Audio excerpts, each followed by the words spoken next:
জয় যিশু। প্রথম পাঠ প্রজ্ঞা পুস্তকের আরম্ভ হতে বাণী পাঠ, 1 অধ্যায় 1 থেকে 7তম পদ।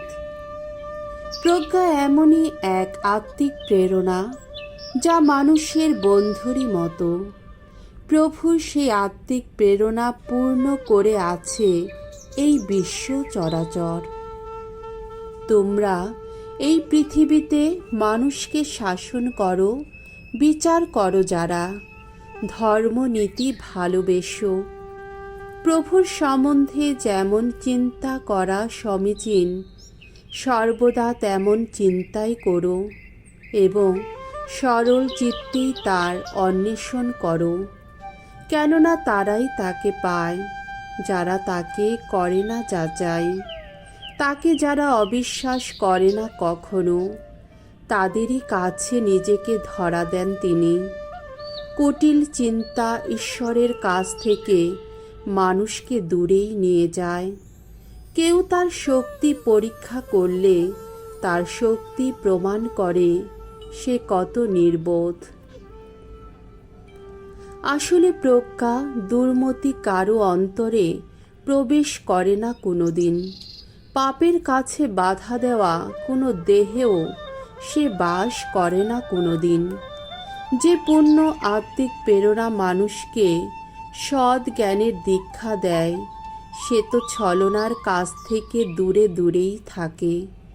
যত বুদ্ধিহীন চিন্তা ভাবনার সামনে থমকে সরে যায়। অন্যায় অধর্ম দেখা দিলে বাধাই তো পায়।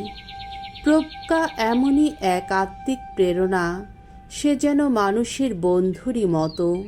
কিন্তু যে কেউ ঈশ্বর নিন্দা করে, ওই কথা বলার শাস্তি থেকে প্রজ্ঞা তাকে রেহাই দেবে না, কেননা ওই মানুষের ভেতরটাও যে ঈশ্বর প্রত্যক্ষ করেছে।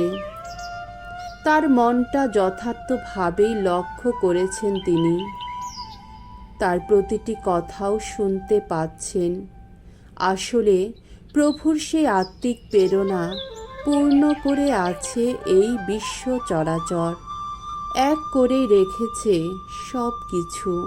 তাই মানুষ যা কিছু বলে, কিছুই তার অজানা থাকে না।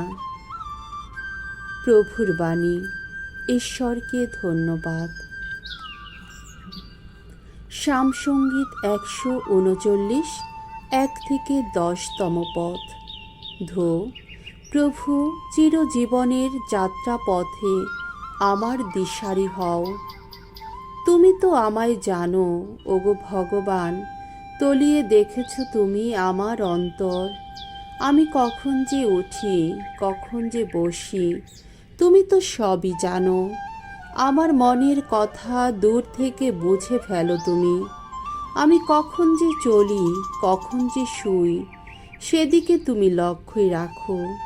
আমার গতিবিধি সবই বুঝতে পারো তুমি। ওষ্ঠ প্রান্তে কোনো কথা আসার আগেই সবই তুমি জানতে পারো, ওগো ভগবান। তুমি তো পিছনে সামনে আমার খুবই কাছে থাকো সারাক্ষণ। আমার উপর সদা হাত রাখো তুমি। তোমার এই জ্ঞান, আহা কত অপরূপ! সে তো আমার বুদ্ধির অতীত। সে তো এতই মহৎ, আমি তার নাগাল পাই না। তোমার আত্মিক শক্তিকে এড়িয়ে কোথায় যাব আমি? তোমার কাছ থেকে পালাবই বা কোথায়? যদি স্বর্গলোকে উঠে যাই, সেখানেও রয়েছ যে তুমি।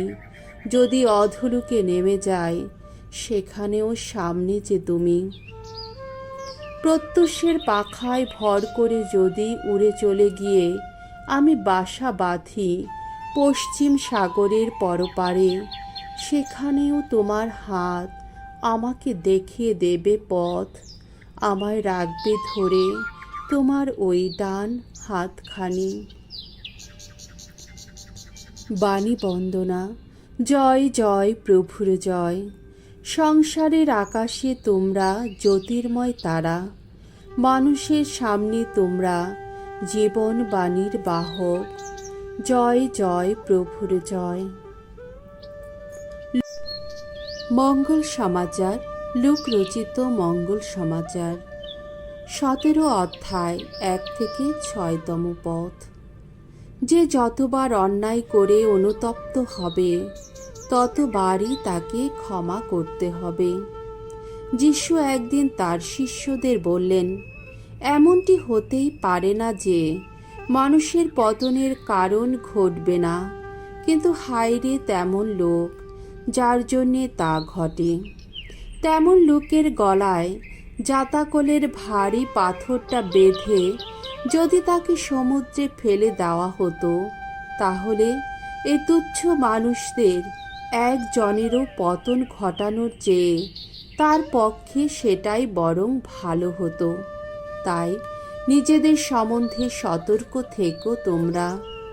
তোমার ভাই যদি কোনো অন্যায় করে, তবে তাকে তিরস্কার করো। তাতে সে যদি অনুতপ্ত হয়, তবে তাকে ক্ষমা করো। এমনকি সে যদি দিনে 7বার তোমার প্রতি কোনো অন্যায় করে আর 7বার তোমার কাছে ফিরে এসে বলে, আমার অন্যায় হয়েছে, তাহলেও তুমি তাকে অবশ্যই ক্ষমা করো। প্রেরিত দূতেরা প্রভুকে বললেন, ঈশ্বরের প্রতি আমাদের বিশ্বাস আরও দৃঢ় করে তুলুন।